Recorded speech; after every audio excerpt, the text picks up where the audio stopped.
In this video, I will show you exactly how to organize and group your images in Adobe Express using the Smart Arrange feature.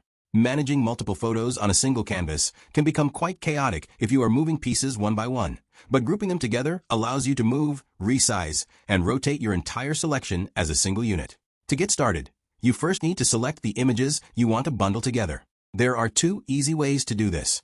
You can hold down the Shift key on your keyboard and click each photo one at a time until everything you need is highlighted. If you prefer a faster method, simply click and drag a selection box over all the desired images at once. You will notice a blue bounding box appear around the entire group. Once your selection is active, look for the floating toolbar that appears directly above your photos.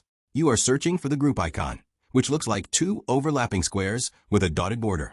Click that icon, and your individual images are instantly joined. This makes it incredibly easy to keep your layout perfectly aligned while you work on other elements of your design. If you ever need to make a specific change to just one photo, you can simply click the ungroup icon in the same spot to separate them again. This simple workflow saves a lot of time and keeps your creative process